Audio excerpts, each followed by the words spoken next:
Money FM 89.3, best of breakfast. Mind your business, only on Money FM 89.3. Thanks for joining us on Mind Your Business with me, Audrey Seek. When we think about family businesses, the words legacy and stability usually come to mind. But the reality is very different. Most family businesses don't make it past the second generation, and only about 1 in 10 survive to the third.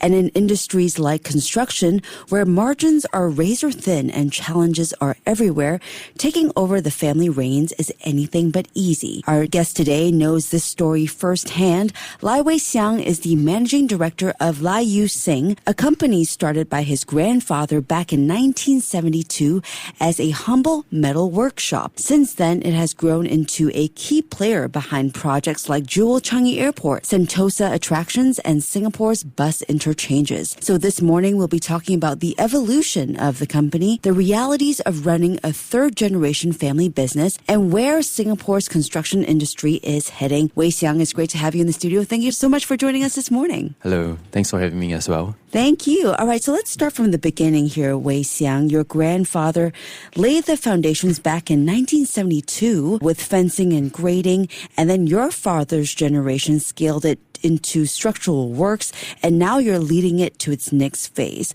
So tell us how Lai Yew Seng has evolved across these three generations.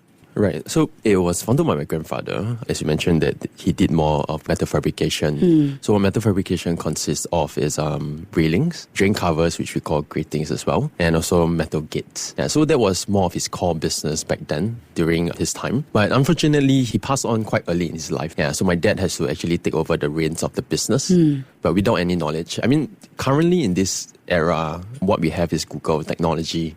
Back then, he didn't have any experience even in running a business. Because when he took over the business, he was in only for about 3 to 4 years. Yeah, so he was still quite new, learning the ropes. Yeah, but he innovated in so much aspects of even from just doing metalworks to building structural works like Sentosa, and Jewel as well, stuff like that. Yeah, so during COVID, he actually felt quite ill, and that's where I have to take over the reins of the business as well. Yeah, so it came off as a full circle because even for myself, I didn't have the knowledge to actually know how to run a business. Yeah. Yeah, so yeah. And you even went through all of that at the height of COVID-19. That's when you really stepped into the leadership role of managing director, which is probably one of the toughest times for anybody, but for the industry as well. You know, projects were delayed, manpower was stretched, restrictions were everywhere. So what was it like to step in at that moment? And how did you manage to keep things steady while also pushing for, rebranding and modernization as well? Yeah, I think Zoom was a perfect example and always a reminder to me because especially in Zoom during COVID is where it thrived most. Yeah, it became a global communication center. What happened was, COVID was very, very tough, like you mentioned, in any aspects of people's life. Yeah, in construction, there's a lot of things to relearn. Yeah, even for myself, I actually have to learn how to run a business and also how to manage newer regulations. Because during COVID, in construction, there is staggered hours or staggered timings. Staggered manpowers to even do the installs. Labor shortages was a key factor as well, and prices were very expensive. Yeah, so a lot of things I have to actually step forth and learn and then innovate through COVID time. So how do I actually create like lean teams and manage my costs? Yeah, because construction is quite volatile in terms of what is important is the cost as well and high cash flow. Yeah, so you actually had to deal with so many new issues that your father or grandfather didn't have to deal with, something like COVID-19. But there's a common stereotype, right, that third-generation leaders have it easy. Sometimes they're dismissed as Nepo babies, that everything is laid out for them already. But in reality, research shows that most family businesses don't even make it this far. So how do you respond to this perception? And what does being a third-generation leader really mean to you? I think every generation has its own sets of situations or problems. For even to take over a business or even every generation, there's always sets of issues like expectations. Yeah. I mean, I'm talking about myself more towards a family business where I have to deal with the idea of facing my father or even more so the idea of father and the boss together. Yeah, so there's a lot of expectations, whether or not it's conscious or subconscious, towards the son or even towards a generation or rather another leader below. Yeah. Yeah. So working with family is a whole different thing, right? And you also have to balance preserving tradition and heritage versus pushing forward with change and innovation. How do you balance all of this? To me, I feel embracing change and innovation is important because I feel that every successful business comes to two things. One is to actually ensure that your employees are happy and they feel valued. Because to me, a business runs with people. It's not only myself. I can't do it alone. And the second thing is always to ensure that the business or a company is always thriving. How do you find opportunities in situations, and how do you find like different ways to actually earn profits through your sale or your business? Yeah, so during all this time, I felt that I wasn't very knowledgeable in terms of running a business because I had to relearn or I had to learn from scratch. There's no mentorship or guidance towards that aspect because for me, the business was still very traditional. It was taken through the reins of my father, which he didn't have any experience back then. There's no Google, there's nothing for him to learn. So everything was based on his experiences. Yeah. So following that tradition, and of course we talked about change and innovation, there's also AI now, and that's a huge buzzword. And you guys have been exploring AI-driven tools to transform how the business develops. How exactly are you using technology and AI to, whether it's to reduce cost or to win tenders or even change how the industry operates as a whole? Yeah, I think AI was something that is advantageous to me. I saved a lot of costs through automations. I created a lot of workflows to ensure that mundane taskings in companies are reduced. Yeah, so a lot of automations I did are to track either my people or either my sale or even my claims. Yeah, because people forget. And when there is no reminders, people tend to not do it. And the idea of construction to me, in my own personal opinion, is that cash flow is a very important factor in construction. Yeah, so how do we lean that cost out? How do we manage that cost? Or even how do we collect such costs? Okay. Yeah.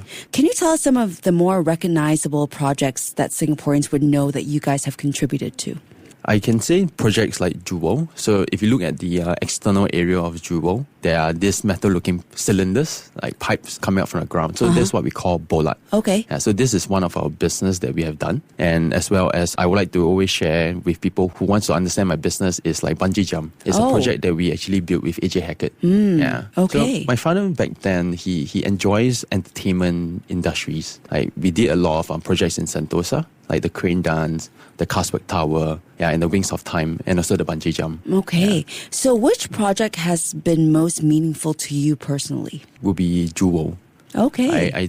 I took the whole project management in Jewel from the scratch to the completion of it. Yeah, but what we did is we just did the bollards, the security parameters of the building. Yeah.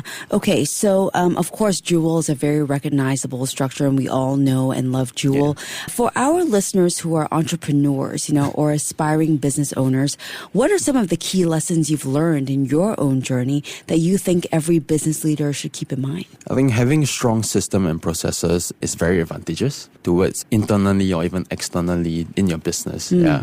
No, don't be afraid to take risks. Don't be afraid to actually try and experience what you have not experienced before. Yeah. Because like in COVID times, there's a lot of situations that, like for example, Nokia, there is no adaptability to it. That's why it's a disadvantage in their business as well. Yeah. So I like to emphasize on Zoom as a reminder to me that there's always opportunities towards situations like that. Even in COVID, they can thrive. Okay, very good. And what about for those inheriting a family legacy or taking over a family business? What's the number one tip that you would give them? Don't be afraid to voice your opinion, because in every generation, there's always different perspective of how they run the business, and as well as what is the current trend right now. Yeah. We cannot be backdated towards how we run a business when everyone or the trend is moving towards another option. Yeah. So from continuing a family legacy to driving innovation in construction, this story really highlights how adaptability and vision are key to surviving across generations. Wei Xiang, it was great having you on the show. Thank you so much for joining us. Thank you for your time. Thank Thanks for you. having me. That was Lai Wei Xiang, Managing Director of Lai Yew Seng. Keep it here on Money FM 89.3. To listen to more great interviews, download our podcasts at audio.sg or download the audio app. That's AWEDIO, audio at the App Store and Google Play.